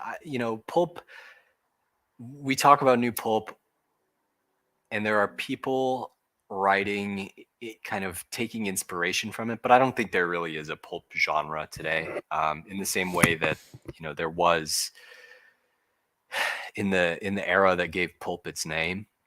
um, I think there is pulp in sort of the indie scene, in that these are stories written to very specific audiences that hit really specific expected genre beats. Like if you look at the old pulp noir detective stories, for example, like there's just some scenes in there that you're not going to get away with leaving out, like like you gotta find the dead body, you gotta have a mysterious dame who walks into the office, you gotta have some double crosses, you gotta have the detective down on his luck in whatever shithole city, that kind of thing. Like these are expected, demanded tropes. Like you can't like deconstruct it or get too clever with it. Like that's just what people want to read. And I think that exists today in some really like military sci-fi still does it pretty well. I think they have maybe the last like through line of pulp tradition. Like the authors who are still writing military sci-fi series, like especially for Bain, for example, Bain books, um, those guys are still pretty like unbroken line of pulp tradition. Um, but as far as like mystery, no, you're not going to find like a real pulp mystery in the mystery tradition. Yeah. Fantasy and science fiction, not really. I mean, there's just not much that has been written in the sword and sorcery genre that is like a traditional pulp sword and sorcery book, if that makes sense. Like even with my book, I had a not a critical review, but like a middling review on my last book, where they were like, they basically thought that it was just going to be a straight down the pipe Conan the Barbarian story. And I'm like, even I love the pulp stuff. I take a ton of inspiration from the pulp stuff, but I don't just want to write a pastiche of Robert Howard, right? Enough people have done that. Lynn Carter's done that. Robert Jordan's done that. Carl Edward Wagner's done that. So many people have written Conan the Barbarian. If I wanted to do that, I would just go to Frederick Malmberg or whoever owns the rights to the Conan stories and be like, hey, dude, can I do a Conan novel for you? And I would just do a flat pastiche of Robert Howard. But I want to write an Alexander Palacio story, which is just, I'm not Robert Howard. So, and I don't, but at the same time, I do think that there is an increasing interest in short fiction and in shorter novels and in novels that just don't have the same level of like hand wringing, libtarded introspectiveness. Because it's like people just want a cool guy to go do some cool stuff and be in danger and save some dames and so forth.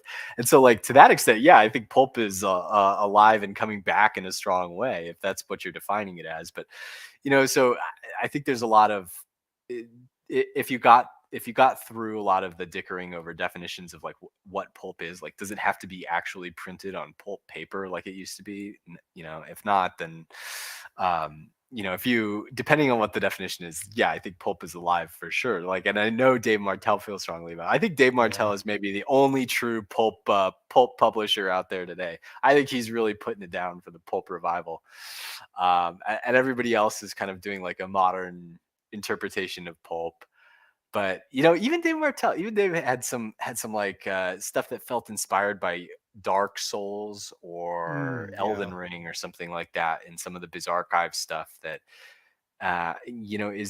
is not within the true like well, I mean maybe indirectly, maybe in a big loop, but yeah, I don't think anybody is just writing like a Thongor the Barbarian style story, like the Yeah. old Lynn Carter stuff anymore. And I don't think that's a problem. I think that's okay. I think it's just as long as people who want to read stories that operate on the same principles that the old pulps did, um, are being served by authors who want to write those stories. I think in that sense, and that's the true sense to me. That's the real sense, and in the real, true, essential sense, yes, pulp is still alive and going strong. Because, I mean, I've been blown away by even the number of people who have expressed interest or appreciation for the stuff I'm writing. Like, honestly, my first book has more typos than I'd like because I was more or less just like, I'm doing this as an experiment to figure out Amazon publishing. Like, I had this story that I'd already done, and I was like, you know what, this one I'm happy enough with that I'll throw it out there and figure out Amazon publishing. And if nobody reads it, or if everybody says like, dude, you have a like major obvious plot hole here that you didn't think of or whatever, I'll just yank it down, and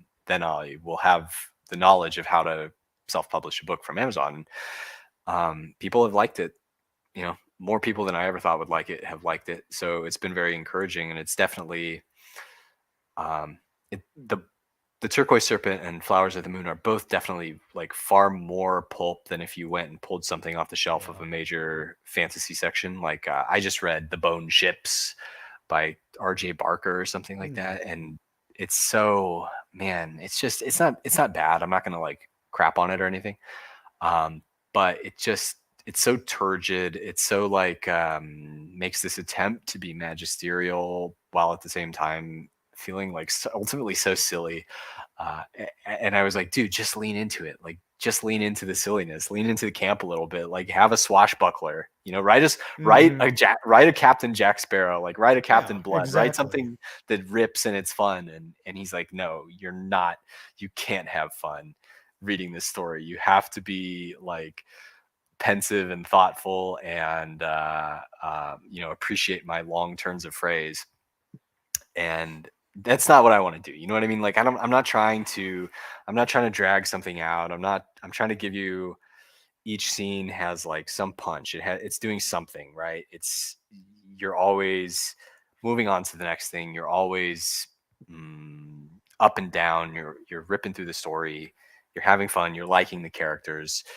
You're thrilled. You're expressing, shock, horror, dismay, that kind of thing. So that's what I want to do, and I think is a lot of people that I also know are wanting to do that and doing that successfully, and I think that's pulp. So yeah. Nice. All right, so another format question from Robin Turner. Will there ever be an audiobook version of Alexander's books? Yes, I want to do an audiobook so bad. I'm working on finding somebody to do Nice. it. It's just really, it's like me figuring out whether it's going to be worth the time that it'll take me to figure it out and paying somebody to do it. Yeah. And then B, actually like being able to find that time to figure it out and pay somebody to do it, because you know it's just, I work on the margins of the rest of my life. Right. So yeah, if but yeah, I would love to. And I definitely, there's tons of talented people who have even like offered to help me with it. So it's really more on me to just reach out and make it a priority. But yeah, I definitely want to, and I think it'd be a lot of fun to do it. Nice. Yeah, I hope to see it. So from the Hanged Man, is there a pulp rev scene community I could get into, like a Discord or something? I There's a maybe you know better than me. I know there is a pulp, like, it's hashtag pulprev, Yeah. PULPREV on Twitter, and there's a lot of fairly successful indie authors using that hashtag, and a lot of good guys doing it too.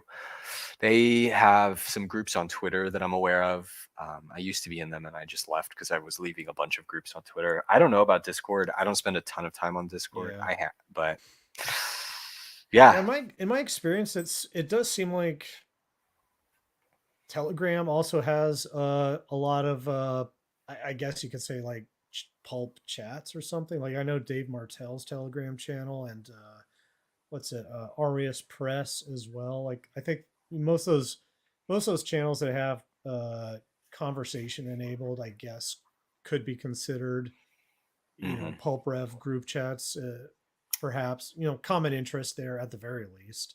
But as far as like Definitely. actual like writer or creator groups, I mean, I'm more on the comic scene, although I, have a lot, even though I make comics, I actually don't read a lot of comics. I get most of my inspiration from pulp, sword and sorcery, fiction, and stuff like that. But I actually don't know myself if there's any the Yeah. Discord or whatever. I kind of doubt there is. I think most of these people are just too busy making their own stuff to really do the the big Discord community kind of thing. Yeah, I, that's the sense I get too. I think there's a lot of lone wolves out there, more or less, or who just, my experience is I see people like pop up in a group chat, once a week and talk some shit or something, and yeah, then then disappear again. yeah, Um, but I mean, yeah, if you wanna connect with me on Twitter, you're welcome to. I'm at Conan_esque, and and I'm followed by and follow a lot of people who are either interested in reading or interested in writing, pulp, nice. sword and sorcery, that kind of thing. Yeah, and I've got your Twitter linked to in the show notes here. So for anybody watching who doesn't follow Alexander already on Twitter, just read the video description and he'll be right there. Let's see. Next question from I don't know how to pronounce that. Bop CS:GO. Conan, would you ever write fantasy for kids? Yeah, well, I am actually I have some stuff in the works on that. I was gonna do a collection of short stories that were kind of all centered around a little village that had, like an Arthurian style fantasy village, like really fairy tale. That were gonna be like charming, fun, almost not like C.S. Lewis in the charming kind of fairy tale aspect, but even pitched to a younger age than C.S. Lewis. Um, so yeah, I mean, Nice. would I ever? Yes, and will I ever? Also yes. Like it's definitely something I Excellent. want to do. Oh, looking forward to that. Okay, so another question from Hanged Man. You managed to get a good following on Twitter with your based takes. Would you say your values and/or politics impact your stories? My values definitely impact my stories. My politics, not so much. Yeah. I'm like my whole project here is not to write like based guy stories.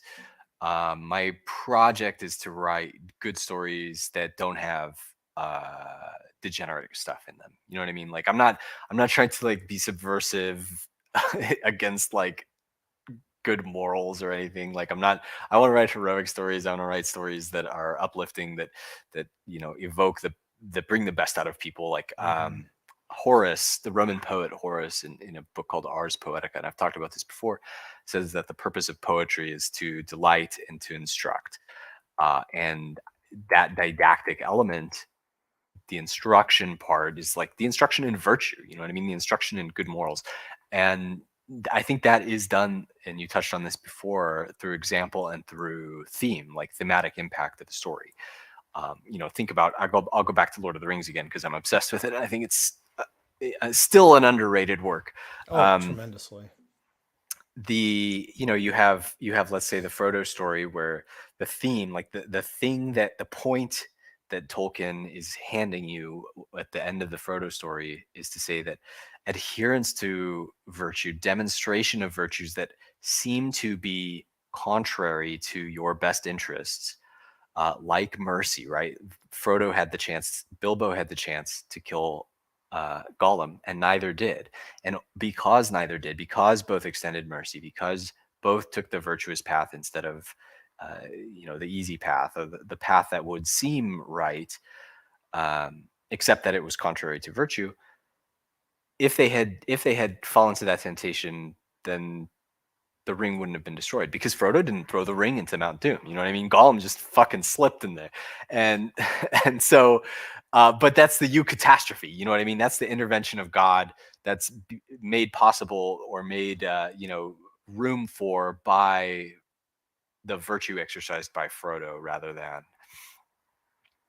taking, let's say, what would seem like the strategically correct approach of killing Gollum, who is Hmm. obviously going to betray them, right? And so that's he's telling you, like, cleave to virtue no matter what. Like, do not give up your virtue so that you can take what seems to be like the correct but unvirtuous or evil path. Um, and that's the thematic thrust of that story. And so, not all stories need to have that kind of, like, finely honed or direct of a theme, certainly. But I don't want to write anything, that is giving an evil example or an evil message. That's just, I won't do it. It's not something I want Yeah. to do. So that's, like, part of the reason that I go pulp in the first place. I go indie in the first place is because, dude, if you get a book from Barnes and Noble's fantasy section or science fiction section that has been published in the last 5 years, it's going to be so nasty with the inclusion and the diversity and the LGBTQ and the, like, what I mean? Like, the systematic iterated inversion of every virtue that I think we would typically share and call good. They're gonna chip away at it on purpose every time. Like, it's gonna be in there, because even if the author doesn't put it in there in the first draft, the editor is gonna say, "Hey, can we do this?" Like, it's so consistent that it's like, it's shocking, and it's not just in what they put in there, but in how consistently they put it in there. Every opportunity they get, it's crazy. Yeah. And so, they won't publish my stuff, no matter how, I mean, maybe, here and there a publisher will. Like, I think Bain is, I mentioned Bain Books before. Yeah, um, I've never heard of them actually. I'll have to check them out. yeah, they're a pretty reliable publisher. Like, they don't really care that much about the whole, let's say, social thing that we're all pretending to do or doing right now. And they just publish whatever they want to publish, which is great. Yeah. But, most of your major publishers are not doing that. So, yeah, that's like, that's they keep my base takes, my values in more politics. They really keep me from writing something that would be, what mainstream popular or mainstream accepted, more than they inform what I actually want to write. Although I did outline this whole story that I may write someday, that was like a really scathing take on European immigration, that would have rustled a few jimmies for Hmm. sure. I think that would have been pretty based. Yeah. I'm this. I'm kind of the same way. Like, anytime I've seen like a comic or something like that that's pitched as like, oh, this is, like you said, based storytelling or something. I'm like, I know this is the joke, but based on what? Is it like, is it just out there to just, I don't know, make some kind of current events commentary, or or provoke people or something? Because if so, its Yeah, shelf life is going to be like salad, um, yeah, versus something like Lord of the Rings, or Book of the New Sun, or anything else like that has outlived that's continued in popularity for more than 10 years. Like, all of those things, even though they might be shaped by whatever was happening at that time politically, they are not locked into reacting to that time and the space that they were written in. Like, they address something timeless, and I think that's the best thing you can do. I mean, ultimately you have to do whatever you're passionate about, but I yeah, like, I don't care so much about whether something has the correct message, so much as like, does it have, is it done expertly? Like, is yeah, it done really well? Does it respect the audience? And does it impart like some kind of useful theme or something that's uplifting, basically. And I think I definitely agree with you there. So I got another question from following up on this. Ari Fisher, do you think it's important to limit the amount of stories you read sometimes, like not reading other people's stuff while writing? I honestly don't know the answer to that question because it just happens anyway. Like if I'm writing, I just don't have a lot of time to be reading, if that makes Mm-hmm. sense. Um, Sometimes what I'll do is if I want to write something, I will kind of front load a bunch of reading that I think would be helpful in forming some opinions about how to approach that subject. For example, I'm hopefully going to start posting on a Substack next year Oh, in a very nice. strategic way where I'm going to do serialized fiction. Like I'm going to do a chapter a week in a story, and then at the end I'll edit it and publish it as a paperback or something like that. I don't know. I still have to figure it out. This is in the works. But it's going to be like a serial uh, weird military sci-fi story. And I used to read a lot of military sci-fi like way back in the day, but I have not read any in a long, probably 10 years, right? So you change so much in 10 years. I have no idea what I really think about hammer slammers anymore. I I've had liked it those in high recommended school. to me a lot. They were really big in the barracks Right. when I was active duty. Yeah, and so I grabbed a couple of those. I'm gonna reread them as part of this. I know that I want to make that military sci-fi story. I want to make it like weird and like capital W weird. Like I want to make it Hmm. about all kinds of conspiracies and esoteric stuff and occult stuff. So, um, and I really like the way that Thomas Pynchon, for example, writes about conspiracies specifically. I think he's one of the best conspiracy writers ever. And so, I'm going to read some Pynchon stuff that kind of like I think Bleeding Edge is the one that I wanted to write or read because it's his way of writing conspiracy theories in kind of a modern setting where he's talking about the internet, he's talking about advanced technology, that kind of stuff. And so and then like there's a couple of other things that I just threw in that pool where I was like these might be good influences to be able to draw on, but I would not be reading those things while I was writing my own thing. I would be entirely focused on writing my own thing. And whether that is, to spare myself from undue influences creeping in, to give myself enough distance from those influences that I'm going to be drawing from, or just because I don't have the time and like I don't have an option. I don't know. It kind of works out, to be the same thing. But I could definitely see how if you were reading something and writing something in that same vein at the same time, you'd be getting too much crosstalk and Hmm. you might be like borrowing too much language, specific linguistic tics, or um, you know areas of focus from the authors that you're reading. Like if I don't know this, but if Hammer Slammer's characters are really focused on like when you meet a new character, you get a character description, and he always tells you what color eyes they have, he always tells you what they're wearing, he always tells you if they're muscular or not. Like I don't know, I'm Yeah. just making stuff up. You might find yourself doing a character description right off the bat and just and touching on those subjects, Yeah. right? Or you could Different. be reading Gene Wolfe, and anytime you have a female character, you introduce them breasts first. Yeah, exactly. They enter the story Well, breasts. he was a Catholic boob guy. Hey, him and me both. Yeah. So, but yeah, I don't really. I tend to read in like really obsessive bursts and then write something. Spend a lot of time writing something and reading in totally different areas.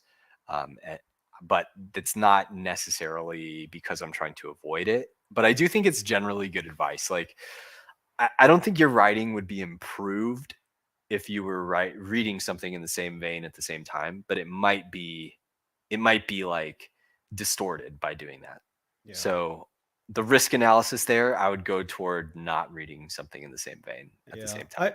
I definitely lean towards the same thing as well, because there are times where, while working on my book, I'll even watch like a movie or read something that I really, really get into, and I just start thinking to myself like, oh shoot, I should have done this or that differently in the story, more like how this writer did it. When it's like, you're always gonna there's always gonna be another way to tell things, Yeah. and you just have to make sure that what you nail down in your outline is good enough for you to love it, Yeah. for long enough to start working on it. And just at that point, you just kind of have to think of it as like you're married to it. So it's like, yeah, you could think like, okay, there's a bazillion what ifs for what you could have done before you committed to seeing this through, but this is the story you've committed to. And while you can change and discover a few things along the way, you don't want to reinvent the wheel while you're riding your chariot across the Central European steppe during the Bronze Age. That's actually a great point that I hadn't even really considered, because it's so easy for you to look at what another writer's doing, on somewhat similar subject matter, and just totally get lost in the hall of mirrors. Yeah, It's, on how they're presenting information and how you're presenting information, and saying like, why am I not presenting information like he is? How can I do it more? And it's like, so it's almost impossible to compare them like that, unless unless you want to restart from the ground up, like, yeah, even something like point of view characters. Like, if you have a consistent villain point of view character in your story, that's just going to be written so incredibly differently than not having a consistent villain point of view in your story, because it just completely changes the set of information that you can convey to the reader and how you'd go about doing it. It just completely changes it. And it's so easy. There are other things less obvious even, that completely change the sets of information and what tools you have really at your disposal to present information to the reader. And you can get really lost in that. That's a great point. yeah. All right, another question. I think we're down to like the last couple here. From EC, is there a way you found to properly integrate new ideas into a story you're working on, or is that something to be shelved for later work? That's actually a really great question. I haven't thought about it that closely, really. Um, I guess I would.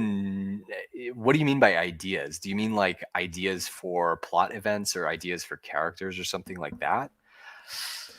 Yeah, I'm not sure if EC is still in the chat. Maybe they Yeah, can throw it out there. clarify, but Otherwise, I'll just riff, because when yeah, I'm like when I'm coming up with ideas to outline a new story, I spend a lot of time just thinking about what would be cool to see, what would be fun kind of within the rules of what I've already done or what I want to do in a story. So, for example, I'm working on outlining Ashes of the Urn 3 right now, which will be the sequel to Flowers of the Moon. And I'm thinking like, what can I do that's like the next step beyond what I've done already?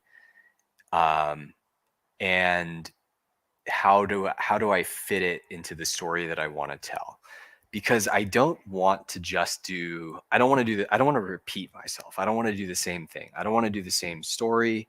I don't want to do the same character beats where, in the first book it's Kayukali and Teska hating each other, right? They're yeah. natural enemies at the beginning, and It's kind of like a buddy they comedy in a way. yeah, well, this guy who wanted me to be writing Robert Howard accused me. He was like, yeah, I thought I was gonna get a Robert Howard story, not Aztec Rush Hour. Aztec Rush Hour. And I was like, dude, Aztec Rush Hour is That exactly. actually sounds awesome. I know. I was like, that's exactly what I wanted to write. But so he totally read me right. Like, he just didn't want that, which is fine. He was really nice in his review. I thought he gave me more credit than he needed to. But yeah, so they're natural enemies in the first book. They come to a grudging level of camaraderie by the end of the book. I did not want to repeat that in the second book. I was like, I'm not going to go back to them hating each other and then just do that again. You know what I mean? So like, Yeah. what's the natural next step for they have to be, to the extent that they still have some argumentative nature in their characters, they need to have something else to argue about. So what would be cool for them to be arguing about? And then how do I take whatever it is that they're arguing about, how do I attach it to a cool image? How do I work that image into the story, that kind of thing. So in Flowers of the Moon, there's this bunch of flowers that Tesca has, and they have a certain symbolic significance within the story, and he's arguing with Kayukali about them, and they're kind of at the center of the plot in certain ways. So that's kind of how I'm having those ideas, and at the same time I'm kind of just working up a big cloud of ideas that I think are cool and that I want to put in a story at some point, or think really call for inclusion in this story. So in this third book, I'm like, I got to get him to a desert. Like I want to do some desert stuff. Desert stuff I think would be really cool. I want to have, I'm thinking of what cool animals are in a desert, right? Like, oh, what can I pull from Mesoamerican tradition? Where I'm thinking like, oh, what about those cool Incan mummies, right? They just like left mummies out in this super Yeah. dry, arid landscape. I'm like, what can I do with that? How do I get a mummy in the desert into this story?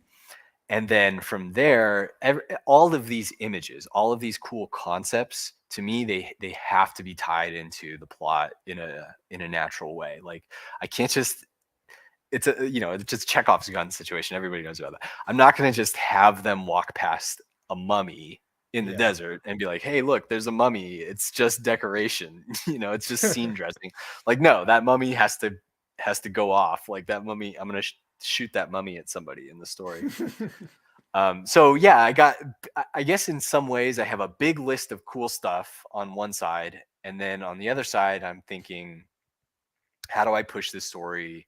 Uh, how do I take this story from where I left it and move it, one step forward in terms of character interactions, in terms of a plot that I haven't done before, in terms of a thematic statement that I haven't done before, that kind of thing. And then I'm at working both those lists at the same time and kind of finding, oh, I could match this with this, I could use this here, I could, you know what I mean? So it's just there's not a linear process. It's really a kind of cloud process where I just have this huge cloud of concepts and I'm slowly making connections between them in a really 3D way that is incredibly annoying and hard to track on a 2D sheet of paper where I'm trying to outline it. And that's how you get notebooks full of insane man scribblings where you're like, is this guy schizophrenic? No, just outlining a book. Nice. Yeah, I've recently gotten on the maintaining a written log of my just daily activities and ideas instead of just trying to keep digital notes to myself. It makes a huge difference in just retaining things. Yeah, Highly it recommend does. it. Um, okay, and I think this is the last question here coming up. I know we've been going for almost 2 hours here, but it's been a riveting conversation. So let's see. This one was also from EC. Have you ever had the problem of having too many ideas for stories? I have a main story I'm working on, but there are many ideas I have that don't fit it. So I end up branching into other stories. So I guess it's just like option overload, it sounds like. Yeah, that's real. That's real. I often have that where I'm like, there's so many cool monsters that I want to put into a story that it, you just can't. Like, you have to, and you got. I don't even know where to start with the answer to this question because I have a lot of thoughts about it. But what I find really has helped me with that specific problem, option overload, having like too many cool ideas that I want to force into a story, is kind of thinking beforehand what I really want this book to look like. Like when I pick this book up in my hand, I don't want it to be like a thick boy. I want it to look more like a classic pulp novel. And what that means is that it needs to be a certain number of pages long. And so once I know how many pages long roughly I want it to be, I know how many words long it needs to be. And once I know how many words long it needs to be, you start to get a sense of like what's too fast, how the pacing is going to work, and therefore how much of your idea you can really get into this story in a way that is um, translated into the language of story structure.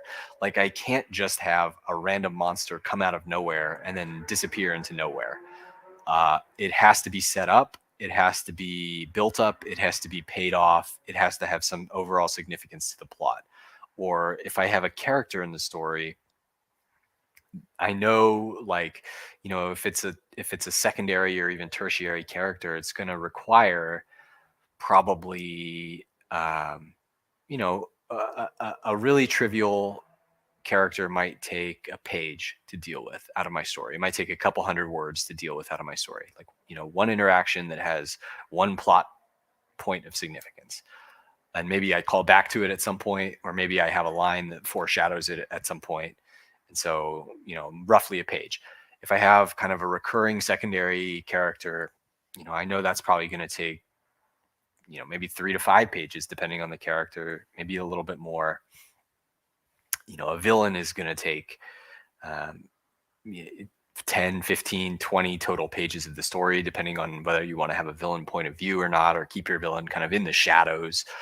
If your villain if your story is really personal, like the Flowers of the Moon, my second book, it pretty much all takes place in this one city. So you get a lot of, you might get 30 or 40 total pages of the villain, and or multiple villains, right? So you can kind of roughly, I mean, these are just total estimations, total rules of thumb, but it does help you think about like how much space do I really need for each of these ideas in the book that I want to create.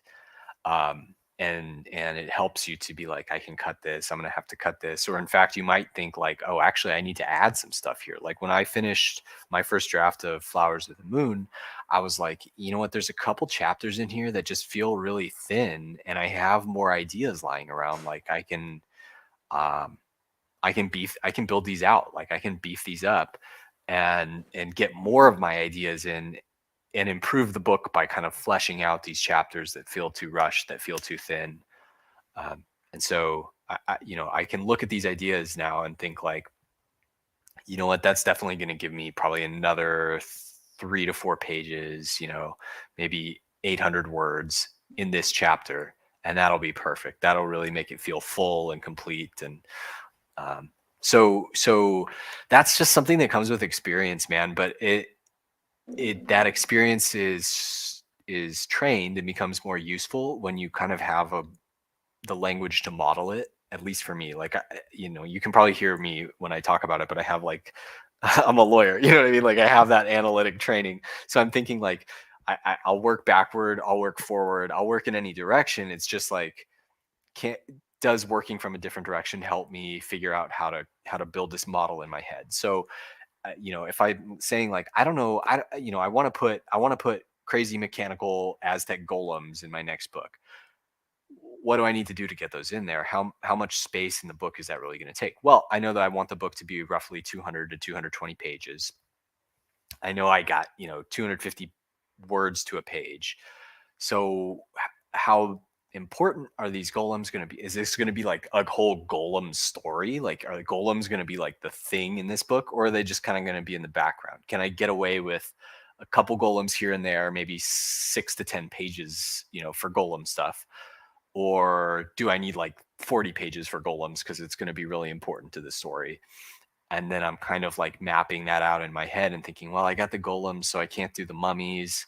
But I can maybe do mummies in this like really sneaky background way, but that would mean that I can't do the giant sand snake or something like that. You know what I mean? Like you're just kind of making those deals with yourself to, once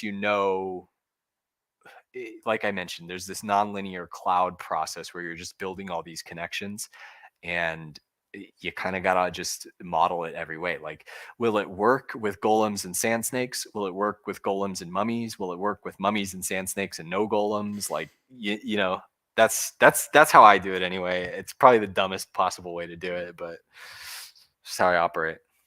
No, I think that's excellent advice. Like, yeah, and I think also with us being on having access to stuff like Pinterest and streaming and endless music and art and reading at our fingertips, it is really overwhelming if you're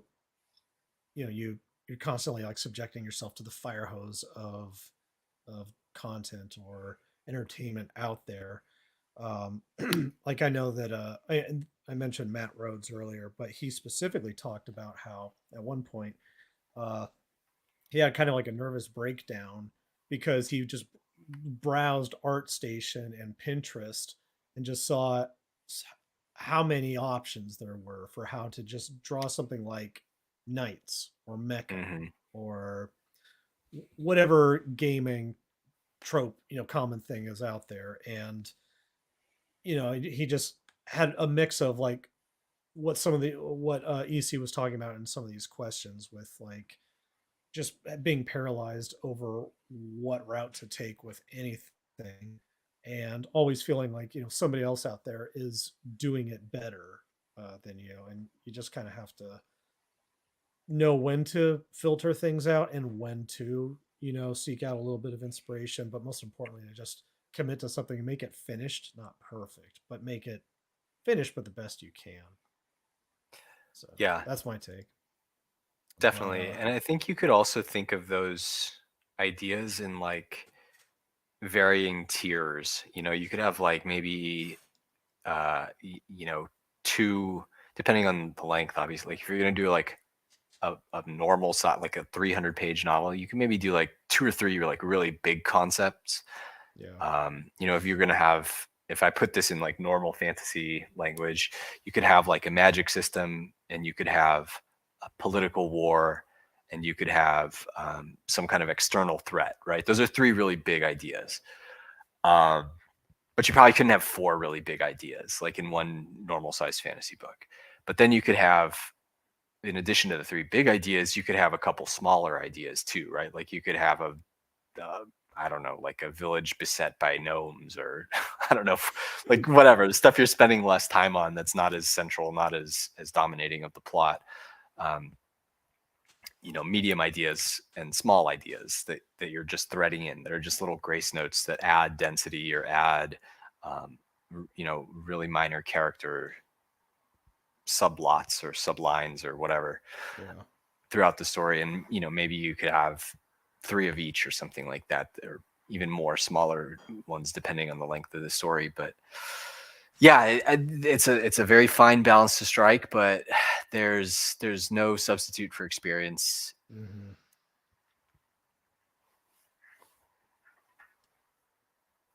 Oh, I think the audio cut out. Oh, are you still there? Yep, I'm still here. Okay, cool. I thought my connection like chopped out for a second there. No, I definitely agree. There's no substitute for experience, and that's why I always tell people, don't worry about being good enough to make the story you want. You get good enough by making the story. Yep. That's how you do it.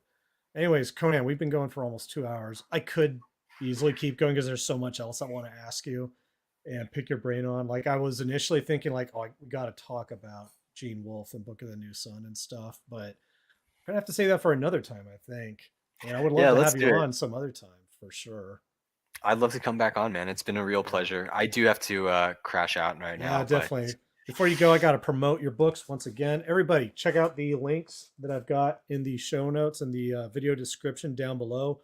Get both of Conan's books. I insist. That is a command. You should buy 5 copies, four for yourself, and then one to give for somebody, give away to a loved one for Christmas. Yeah, I'm pretty sure that math adds up. So, anyways, Conan, thank you so much for coming on. This was excellent. I had a great time. I think the chat did too. So, yeah, man, thanks again for joining us. And if you've got any parting words, I'll let you have the the last words before we close out. All right. Hey, I appreciate that. I want to thank you again. It's been a really great time, a real pleasure. Thanks to everyone in the chat for all the scintillating or stimulating questions. And wow, what a push! What a shill job! That's Yeah. powerful. I really appreciate that. Yeah. So as far as parting words go, read the book. Let me know what you think. Really appreciate it. That's really all I got, man. I think I'm tapped out. I think Yeah. I said Yeah. more Same. words in the last 2 hours than I've probably said in about a week and a half. It was rich stuff So though. I'm glad we yeah, did. it was. But All right, man. I'm gonna let you get some rest, and I'm gonna get some dinner in me. So sounds good. good night, everybody. Conan, I'll see you around.